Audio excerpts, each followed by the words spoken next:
Buenas tardes a todos, gracias por acompañarnos en este Facebook Live de la comunidad Piensa Sano, que estamos llevando con ustedes todos los martes, y que el día de hoy pues es un tema interesante.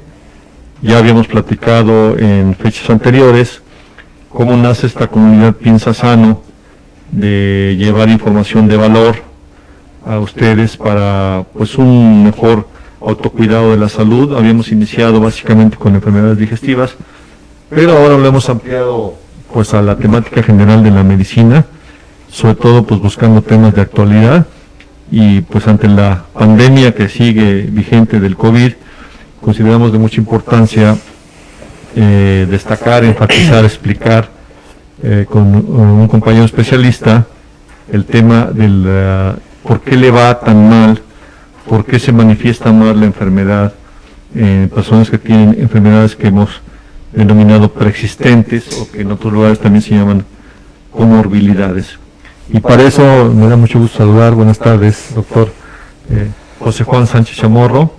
Él es médico egresado de la Universidad Nacional Autónoma de México, con posgrado en Medicina Interna en el Hospital Central de Pemex de la Ciudad de México, y que ha trabajado sobre todo en el sector privado, en la Ciudad de México, en Puebla, en el sureste del país, en hospitales de prestigio nacional, y radicado en Tlaxcala, particularmente en Apizaco, desde hace cerca de 20 años en la profesión de la medicina interna, y es la persona idónea para explicarnos por qué las personas que tienen enfermedades previas, que nos va a explicar cuáles, les va peor cuando tienen, por desgracia, la infección del COVID. Gracias, doctor, por acompañarnos. Es un gusto. Quisiéramos que nos comentaras en principio el concepto de cuáles son estas enfermedades preexistentes o comorbilidades que están asociadas con un incremento en la morbimortalidad del paciente que se ve afectado por COVID. Pero bueno, antes, perdón, Jacqueline, Fabiola, Lore, Maricruz, Alejandra, María Eugenia, gracias a todos por acompañarnos. Adelante, perdón. Bien, muchas gracias. Tomaré 2 minutos para hacer una condensación de lo que ha resultado ser esta pandemia, que a esta altura de tiempo está rebasando el año de haber aparecido en China. En China se dan los primeros casos, y de ahí es de donde proviene la mayor cantidad de información sobre lo que nosotros podríamos conocer, y parece natural.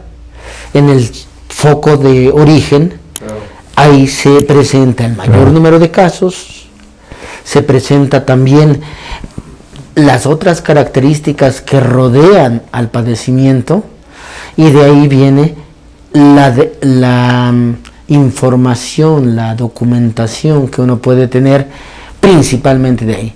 Si nosotros nos trasladamos estos conocimientos a países de América, a países de Europa, porque reduce la cantidad de infectados, porque reduce la cantidad de evidencia de información, y por eso nos apegamos mucho a lo que ahora está proviniendo del continente asiático como información. Por razones de magnitud y cantidad. Seguramente. Después hubo lugares que fueron rebasados numéricamente en contagios, ¿no? Sí, así es. Ahí es donde empieza a identificarse que algunas enfermedades que el individuo al infectarse ya tenía, determinan mucho del curso que tendrá la enfermedad, esta última, el coronavirus, la infección por coronavirus, el COVID-19, el SARS-CoV-2, como acostumbren familiarizarse. Sí. Entonces, esos individuos detectan que las personas con algunas enfermedades, específicamente con algunas enfermedades, tienen un curso más difícil, incluyendo la mortalidad, que los otros que no tengan eso al momento de infectarse con este virus. ¿Y cuáles son estas enfermedades que, digamos, se engloban como comorbilidades de alto riesgo? Vamos a tener en mente 3 principales, que son las que determinan muy importantemente la evolución de la gravedad, el curso de la gravedad de la enfermedad.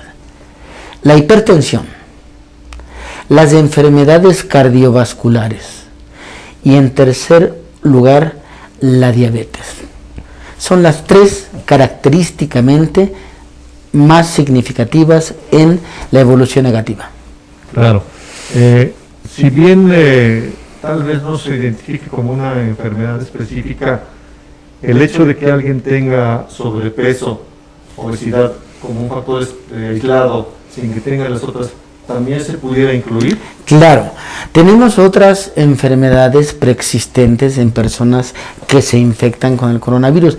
A la cabeza de ellos efectivamente está la obesidad, la enfermedad hepática, la enfermedad renal, el HIV, la enfermedad maligna o cáncer. Sí.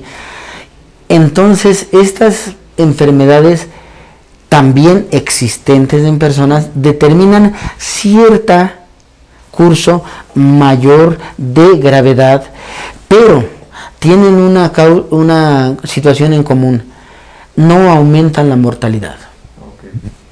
Las tres primeras sí, las que mencioné. Exacto. Las otras tienen un curso más complicado, pero al final la mortalidad no se incrementa con esto. Estadísticamente la mortalidad no se afecta, pero sí la gravedad del caso. Claro. Así decirlo. Perfecto.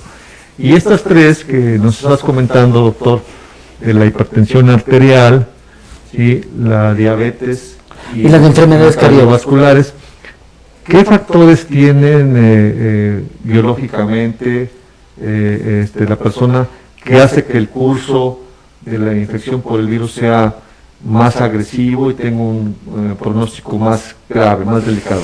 Sí, muy atinada pregunta. Podríamos, para dejar claro en la mente de las personas, que el factor común entre estas tres enfermedades para que se comporten la infección del coronavirus más gravemente en estos es un deterioro de la respuesta inmunológica. Los tres comparten esta misma característica.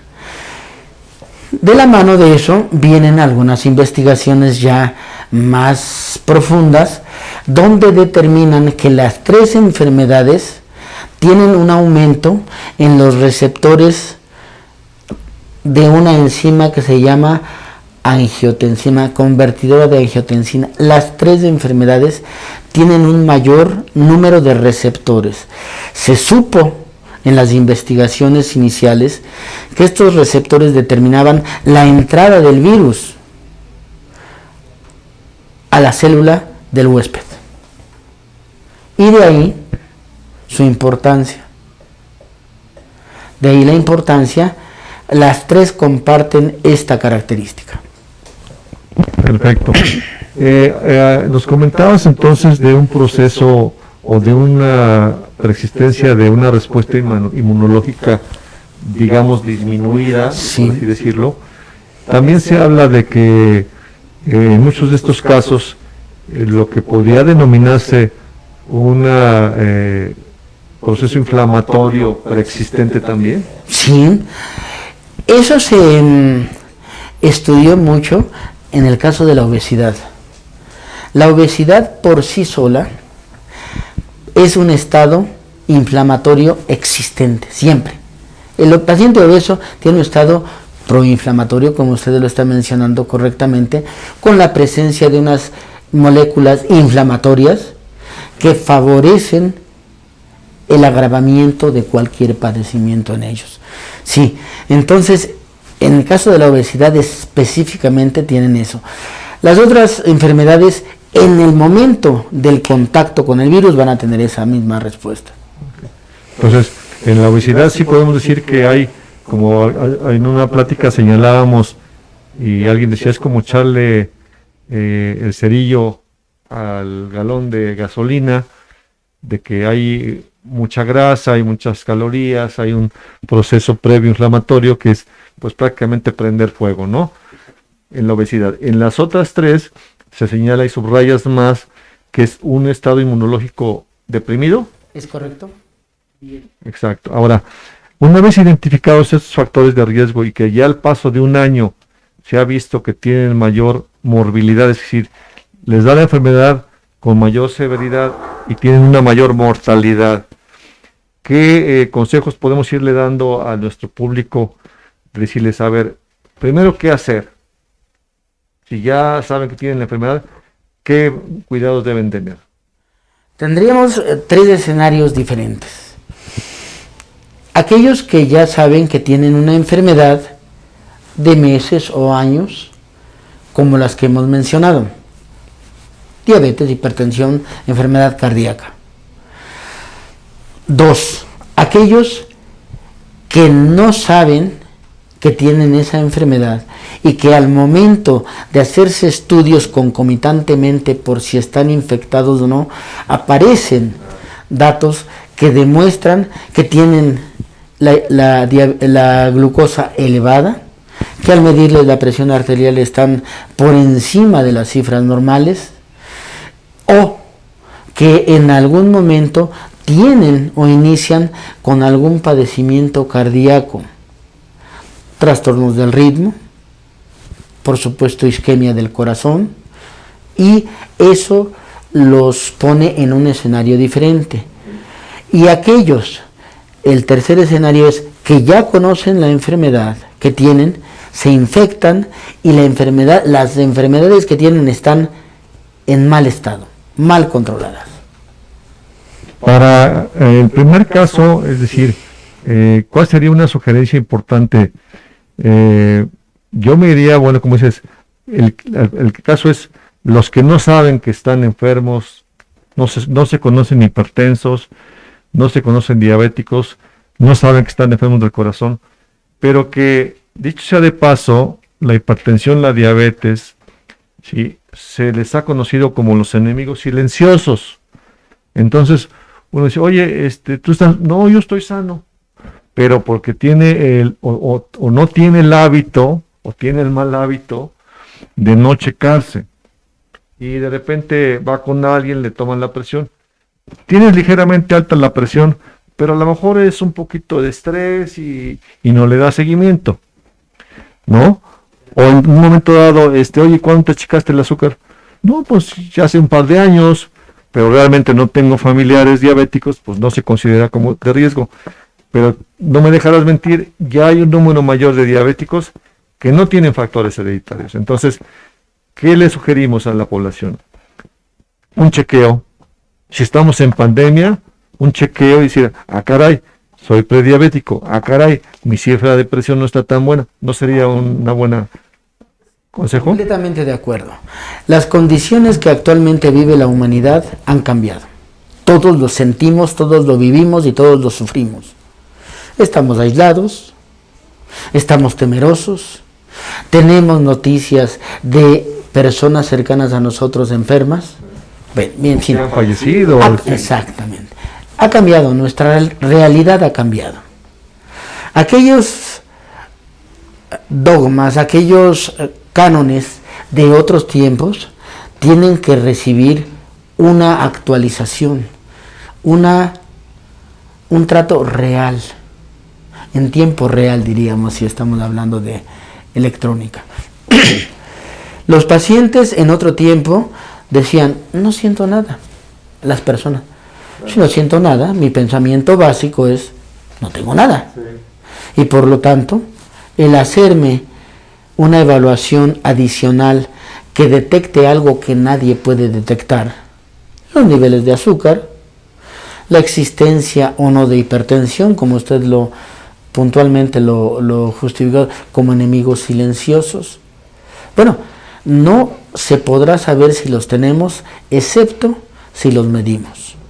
Y son susceptibles de medición. Ojalá y en la medicina todo pudiera medirse, porque eso nos daría parámetros para poderlo atender. Bueno, en el caso de la diabetes, en el caso de la hipertensión, en el caso de las enfermedades cardiovasculares, son susceptibles de estudios con tecnología, pero que nos permiten frecuentemente anticiparnos a sucesos de otro tipo. Entonces, ¿qué es concretamente lo que usted dice y lo refuerzo? Evaluarse, tener un hábito, como en otras naciones, de hacerse el check-up, el diagnóstico de salud o como quiera llamársele, un chequeo periódicamente, ¿Qué tan periódicamente? No mayor a un año. No mayor a un año. Cada año, digamos, Así mínimo es. cada año. Así es. Así es. Y máxime que estamos como es una pandemia y que dice, me agarró desprevenida la enfermedad, yo no sabía. Pero si estamos en pandemia, pues lo primero que voy a hacer, ya escuché el Facebook Live de la comunidad Piensa Sano, voy a con el doctor que me cheque la presión, que me cheque mi azúcar, que me ausculte el doctor, te encuentro tu corazón sano, ya por lo menos estoy un poco más tranquilo. Digo, el que ya sabe, pues tiene que estar controlado, pero el que no sabe, prevenir que no vaya a tener silenciosamente la enfermedad. Es correcto. Lo que nosotros aprendimos, usted y yo, puntualmente en las aulas de medicina, el diagnóstico oportuno cobra una dimensión ahora muy importante. Hacer diagnóstico oportuno. Sano, sano. Enfermo, ¿de qué? Oportunamente. Para el segundo grupo que nos comentabas, es decir, el que se conoce ya con la enfermedad, ¿qué se sugiere que debe de hacer? ¿Cómo debe estar mejor preparado para que de tocarle por la de malas la enfermedad sea menos grave? Ahora tomar en serio la importancia de sus enfermedades y hacer todas las medidas necesarias para lograr un control sobre esas patologías.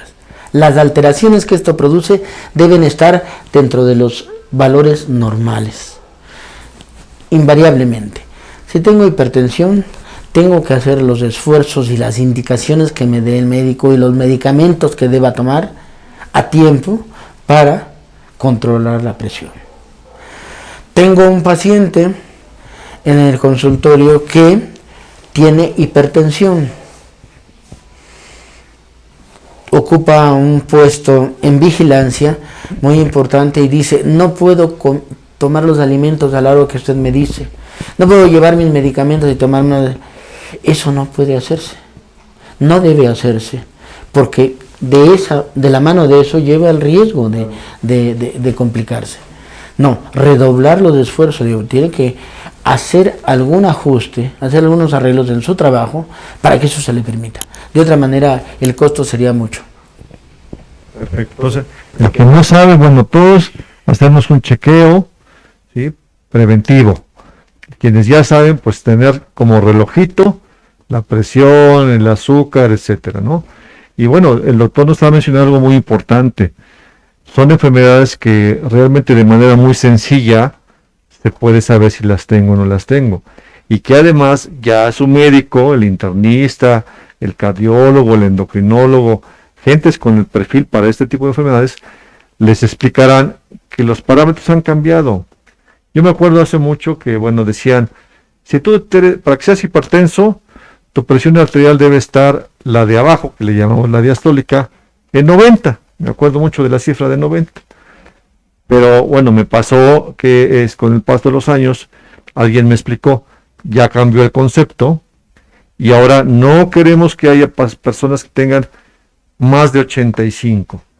O te puedo poner un título de prehipertenso, y a lo mejor empieces a tomar esto independientemente de que reduzcas la sal, de que hagas ejercicio, etcétera. Entonces, cambian los conceptos, los criterios, y el médico tiene que estar actualizado, porque si no, llega una persona y dice, no, tú estás en 90, a lo mejor andas un poco estresado, te veo después, y si no le da seguimiento ni el médico ni la persona, ahí vienen los problemas.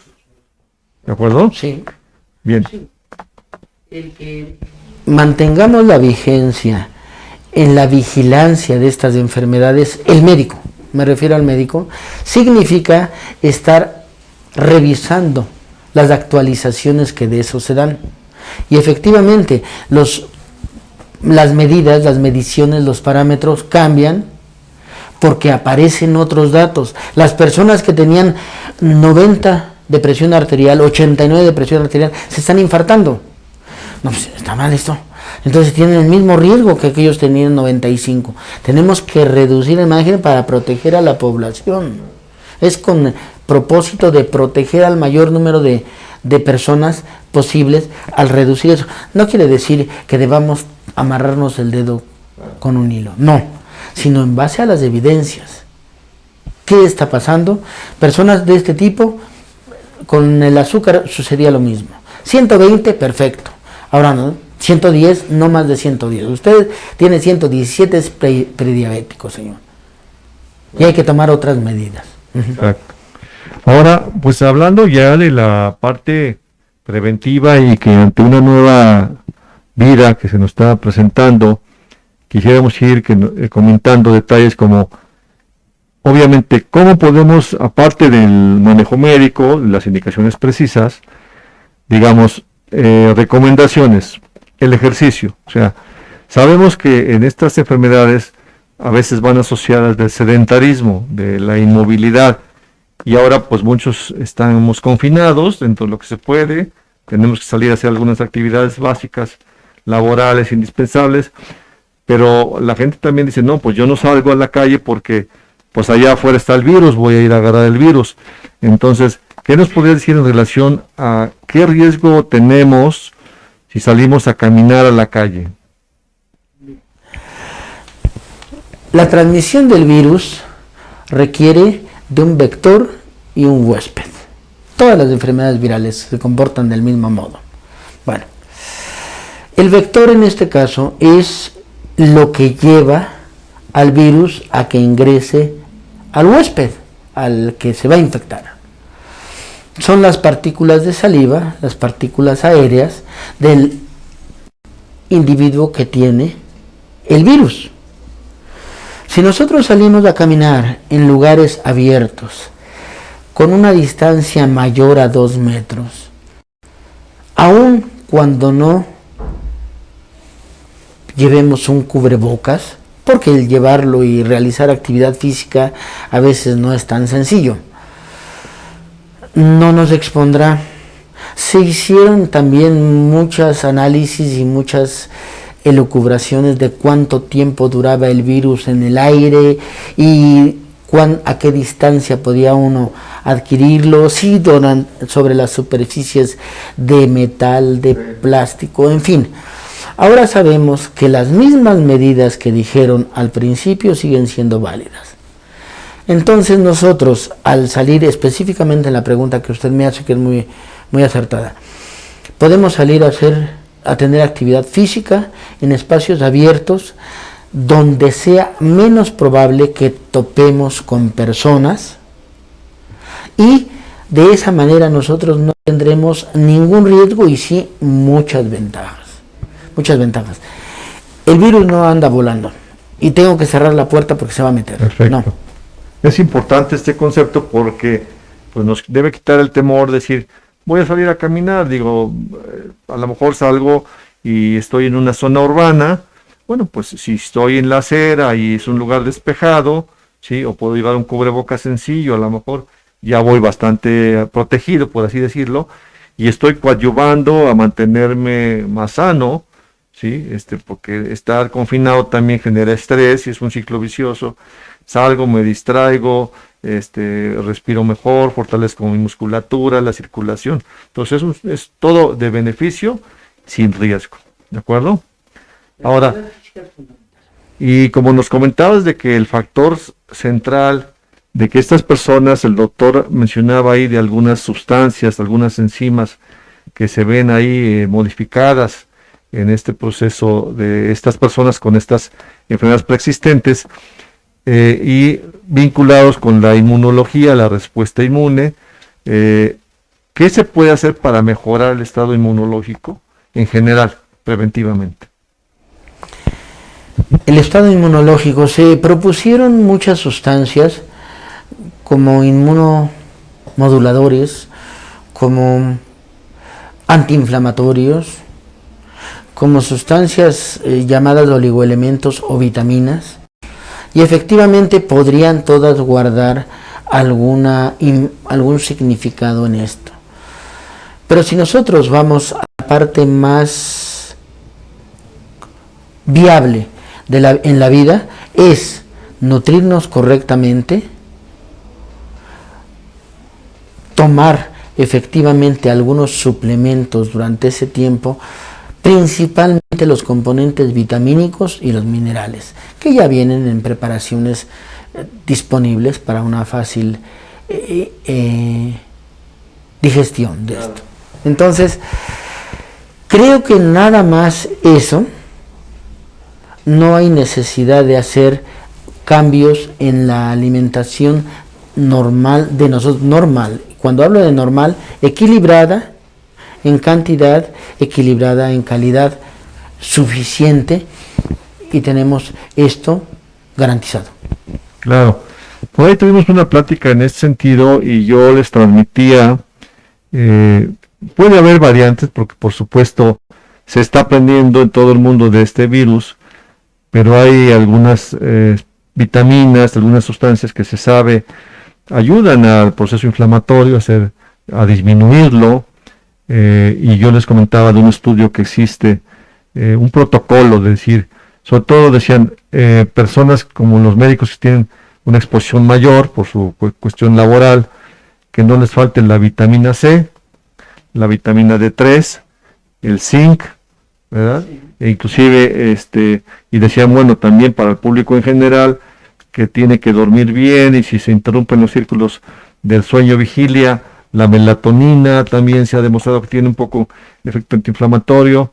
Y por ahí me encontré dos nombres más que quiero compartir con ustedes, sin que, digamos, se utilicen de manera universal, que es la quercetina, que también es por ahí un antiinflamatorio, y el resveratrol, que bueno, son sustancias que están normalmente en las uvas, en las ciruelas, aquí y allá, en el vino, etcétera, pero que todas ellas, ya le estuve revisando y sí tienen sus efectos antiinflamatorios comprobados. Entonces, si uno está un poquito más protegido, pues estamos esperando, ojalá que nunca llegue el virus, pero pues el organismo estará en mejores condiciones para en un momento de enfrentar la adversidad. Sí, yo creo que usted tiene más información que yo sobre eso, sobre las medidas del resveratrol, el zinc, el cobre eventualmente, en fin, la vitamina C, que es muy defendida por todas las autoridades expertas en coronavirus. En fin, creo que todo eso tiene una parte importante. Sin embargo, la nutrición equilibrada y balanceada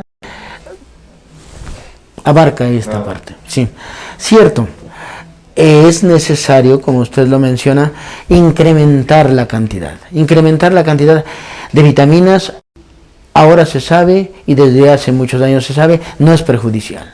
Más, mejor. Perfecto. Bueno, vamos a dar margen para algunas preguntas y respuestas. Yo me voy a apoyar aquí en Lupita, que me asiste, porque saben que le di clic por error a mi computadora de alguna actualización y entonces ahora se puso a actualizar. Bueno, gracias Francis, Jacqueline, Raúl, Miros, Adriana, Lourdes, Guadalupe González, gracias por su conexión y su tiempo.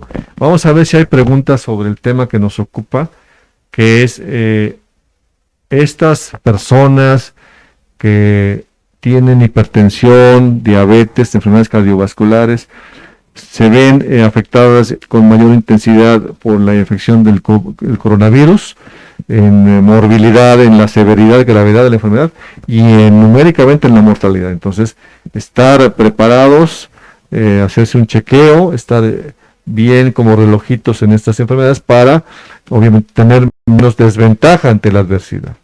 Entonces, vamos a abrir unos minutos de preguntas y respuestas. Llevamos cerca de 30 minutos en el Facebook, pero con mucho gusto nos daría tiempo de, si tienen preguntas, hacérnoslas. Porque bueno, entiendo que muchos, como todo en el mundo está sucediendo, decimos la vacuna vendrá a poner un alto, pero estamos viendo que hay una complejidad tremenda en todos lados para la misma. Entonces, y como no, yo percibo, tú me darás tu punto de vista, no se está pudiendo hacer una vacunación masiva, salvo en algunos pequeños lugares del mundo, no va a impactar. Y además también se está viendo que algunas personas que tuvieron el coronavirus no quedan tampoco inmunes, que uno diga, bueno, pues ya tengo anticuerpos por lo menos un año, tampoco. Hay muchos enigmas en torno a esto, entonces, por supuesto que hay que seguirse cuidando. ¿No es así, doctor? Bueno, tú mismo ya lo viviste, podemos comentarlo, tú tuviste la enfermedad y dices, bueno, no, pues ahora ya estoy protegido y salgo como si nada a la calle. No, aparecen una serie de conceptos alrededor de esto. Algunos tienen fundamento, otros no tienen nada de fundamento. Pero lo que podemos decir claramente es, la infección no nos inmuniza frente a una reinfección. Efectivamente, oía yo al subsecretario de Salud en alguna conferencia que da todos los días, o que dio todos los días, no sé ahora con el que apareció infectado, si esté presentándose o ya no se esté presentando, lo ignoro. Pero dijo alguna vez que solamente estaba un caso documentado en la República Mexicana de reinfección. No es exactamente así. Tenemos evidencias de que hay reinfección. Esto con el propósito de que la gente no se confíe, que al haber padecido la enfermedad está protegido por su propio sistema inmunológico para una segunda exposición, un segundo riesgo. No, tiene, para términos prácticos, la misma vulnerabilidad, la misma posibilidad de infectarse que los que no han sido infectados. 2. ¿Cuánto tiempo protegerá la vacuna para el coronavirus? No se sabe. Está en ciernes eso, está empezando a identificarse, como lo hemos dicho. Usted lo dijo, la complejidad para la disponibilidad de las vacunas. En ninguna parte del mundo, con vacunas ya conocidas desde siglos anteriores, se ha podido hacer la cobertura apropiada para ese grupo poblacional. Ahora se propone la vacunación universal, eso prácticamente queda fuera de contexto. Imposible de hacerlo. Se necesitaría otro mundo para esto, otro mundo. El acceso a zonas marginadas, el acceso a zonas es muy difícil de lograr para todas las cosas, no solamente para la vacuna. Bueno, pues como estábamos escuchando, no está sencillo el futuro del coronavirus en el mundo, que digamos, bueno, pues ya ven, decíamos medio año, no un año, ya empezó el 2021, estamos terminando febrero, y bueno, pues las cifras todavía son verdaderamente altísimas, ¿sí? Seguramente todo lo que la convivencia de diciembre trajo en enero, febrero, un número incrementado de casos, y se vislumbra un horizonte complicado todo el año, ¿sí? Entonces, creo que estamos todos aprendiendo que tenemos que cuidarnos, que tenemos que hacerlo nosotros, por nosotros mismos y nuestros familiares cercanos, nuestros conocidos. Si tenemos algún tip, pasárselo, algún conocimiento. Entonces, este tipo de pláticas me parecen útiles, por eso las hemos promovido, porque entonces estamos enfatizando y subrayando quiénes tienen más riesgo, pero que además, son enfermedades que con sencillez y facilidad se pueden diagnosticar, controlar, y además hay medicamentos para ellas en la mayoría de los casos, y accesibles, de tal forma que no hay otra, no esperemos algo mágico, básicamente es nosotros, la alimentación, el ejercicio, etcétera, el estado anímico, todo eso sirve para poder enfrentar, en un caso dado, ojalá que no, la enfermedad. ¿Algún comentario adicional, doctor? Les comento a los pacientes, en un tiempo, el año pasado y en enero de este año, tuve un contacto muy frecuente como médico privado con estos pacientes. Eventualmente podía haber 8 a 10 casos por día, algunos muy graves, otros iniciando, otros ya casi en su fase de recuperación. Y les decía lo que les digo ahora a la población: ninguna exageración en los cuidados en este momento de la pandemia está de más. Nada es exagerado. Lavarse las manos, utilizar el cubrebocas, mantenerse en confinamiento lo más que sea posible. Sé que todo esto trae como consecuencia una serie de enfermedades de otro tipo, pero estamos por identificar, por reconocer la enfermedad y la manera de poder controlarla. Aún no estamos en ese punto. Aún no estamos en esa etapa en la que ya se diga, bien, ahora tenemos que hacer esto, más esto, más esto. Ocurrió en otras epidemias y lo estamos viviendo. La epidemia reciente que nosotros tuvimos más compleja a nivel mundial, el HIV, el SIDA. Ahora pareciera que casi no existe, siguen infectando de todos, pero se saben, hay medicamentos, hay cómo tratarlos. Eso mismo esperamos que así sea con el coronavirus.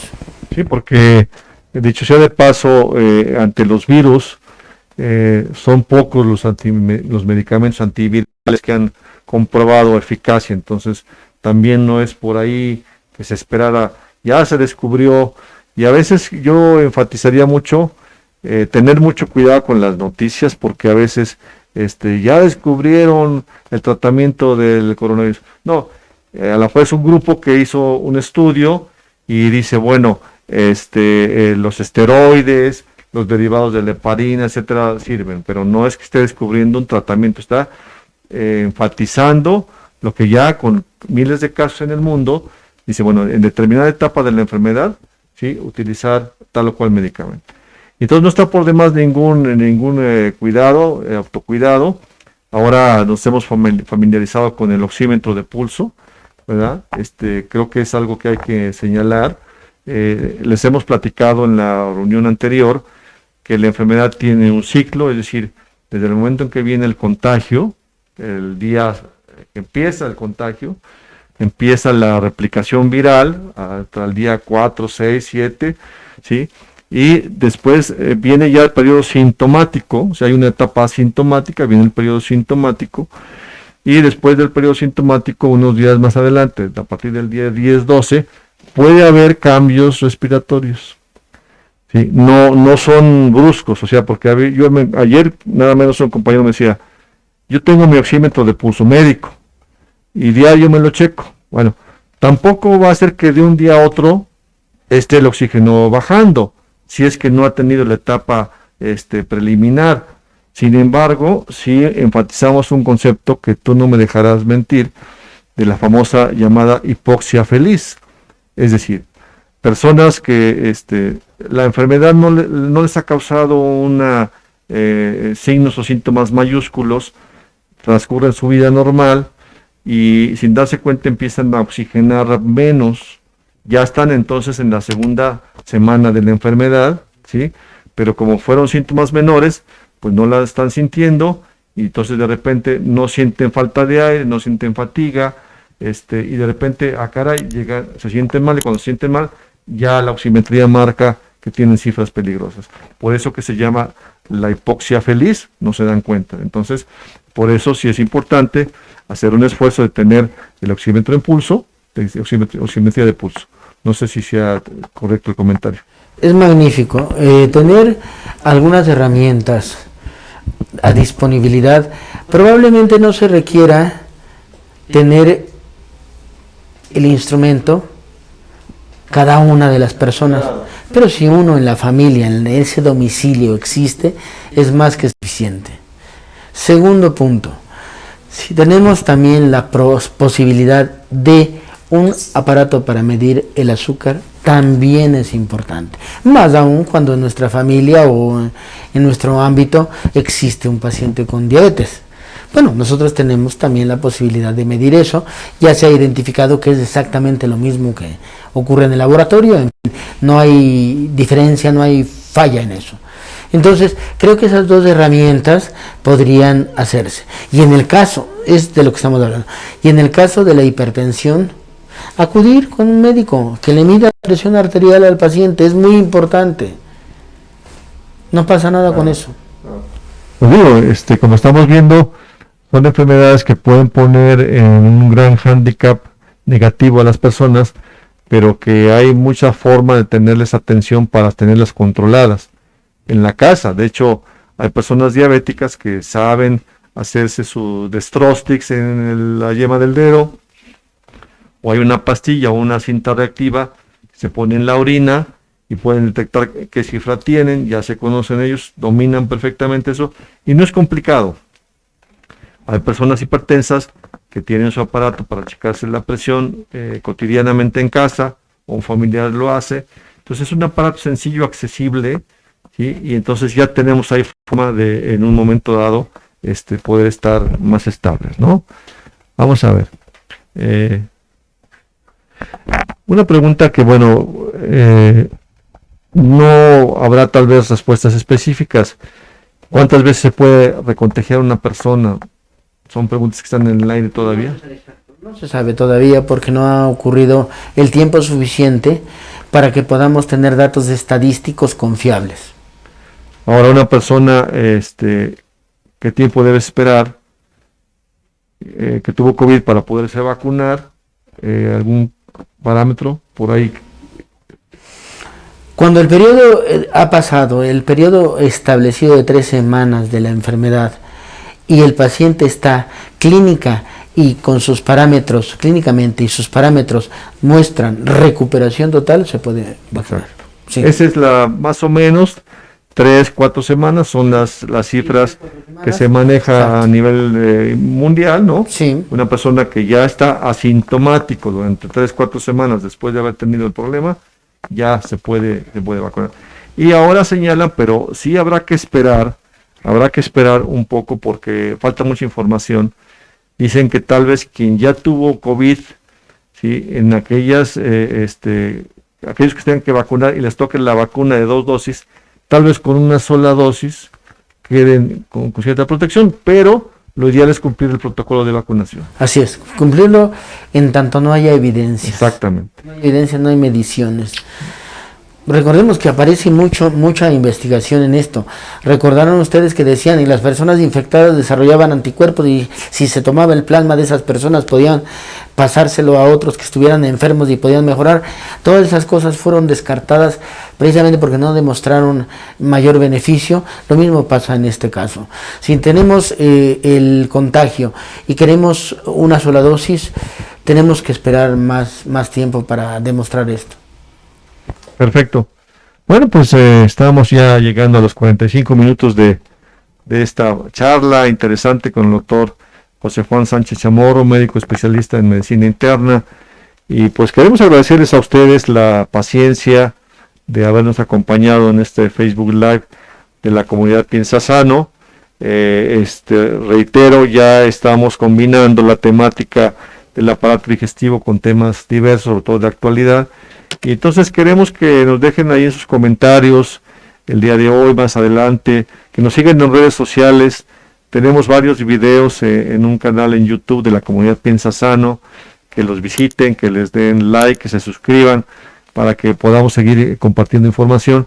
Y Facebook también quedará grabado ahí en la página y después lo vamos a subir a YouTube. Entonces les agradecemos mucho su tiempo, su paciencia. Gracias, doctor, por acompañarnos en esta importante charla con un tema relevante. Y ustedes, pues muy amables, gracias por su tiempo y les pedimos que nos sigan en redes sociales, que se suscriban al canal de YouTube y que nos hagan sus comentarios sobre qué temas les serían de utilidad a ustedes para que sobre eso vayamos construyendo el calendario de las pláticas posteriores. Muy amables, buenas tardes. Gracias, doctor.